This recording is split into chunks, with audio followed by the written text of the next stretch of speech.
Assalamualaikum warahmatullahi wabarakatuh.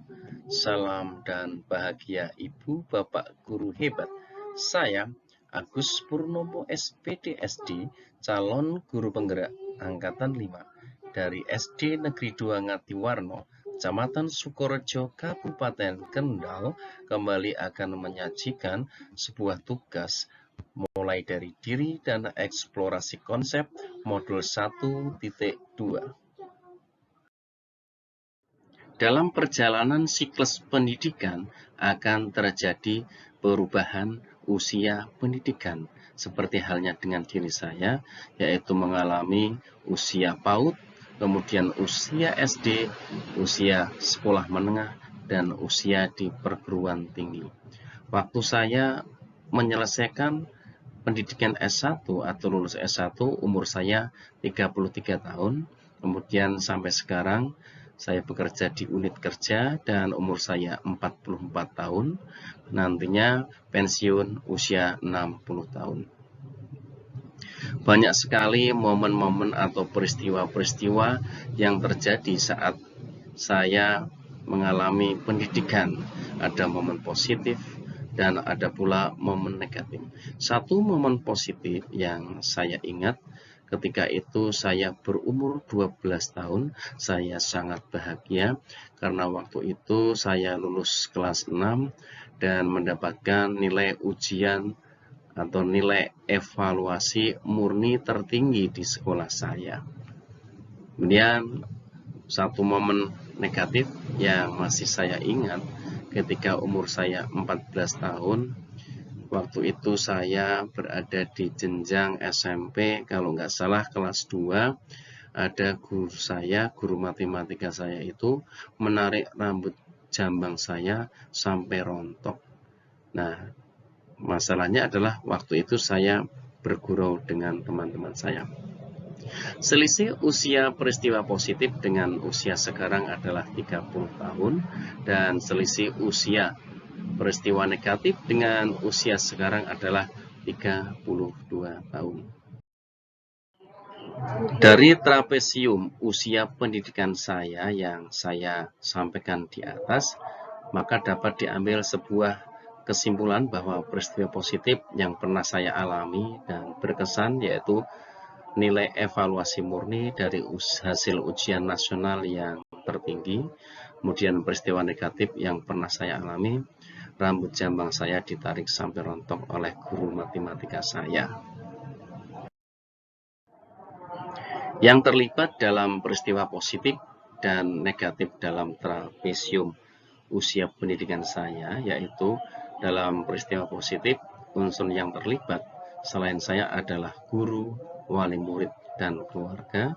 Sedangkan dalam peristiwa negatif, unsur-unsur yang terlibat selain saya adalah guru dan anak-anak yang memiliki perilaku sama dengan saya. Dampak emosi peristiwa positif dan negatif dalam trapesium pendidikan usia saya. Dampak emosi peristiwa positif yang dapat saya rasakan sampai sekarang adalah senang, gembira, dan takjub.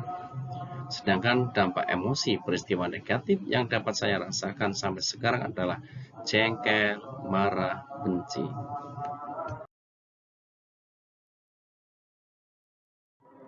Alasan mengapa momen masa sekolah masih dapat terasa dan mempengaruhi diri saya, karena momen itu berkesan dan membekas di hati dan tak dapat dilupakan.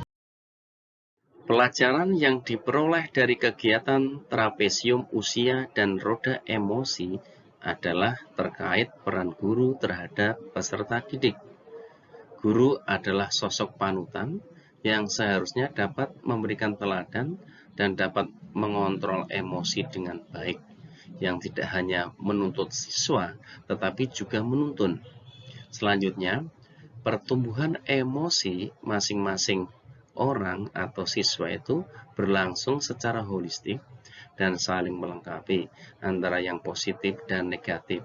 Ada rasa senang, rasa gembira akan seiring sejalan dengan rasa marah, jengkel, dan keduanya berjalan selaras seiring.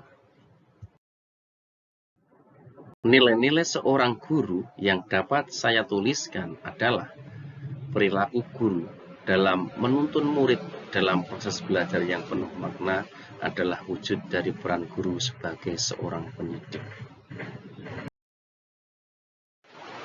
Kegiatan atau tugas 2, nilai dan peran guru penggerak menurut saya. Nilai dalam diri saya yang membantu dalam menggerakkan murid, rekan guru, dan komunitas sekolah. Yang pertama adalah integritas, yang kedua jujur, yang ketiga optimis, yang keempat tanggung jawab, kelima mandiri, keenam berkolaborasi, dan yang ketujuh berpihak pada siswa.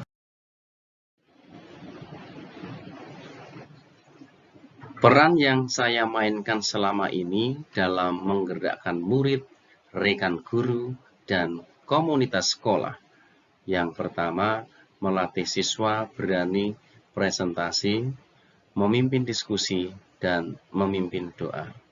Yang kedua, mendorong peningkatan keberanian, rasa percaya diri, mandiri, dan bertanggung jawab. Yang ketiga, membiasakan siswa untuk berperilaku sopan, santun, dan ramah. Yang keempat, mengajak untuk meningkatkan jiwa sosial. Sebagai contoh, menggalang infak untuk kegiatan sosial bagi siswa. Yang kelima, mengajak berkolaborasi dalam membimbing lomba dan ekstrakurikuler terhadap teman sejawat. Yang terakhir, berperan dalam menentukan kebijakan dalam memajukan sekolah melalui rapat pleno wali murid dan sebagainya. Demikian berbagi kasih, cukup sekian dan terima kasih. Salam dan bahagia.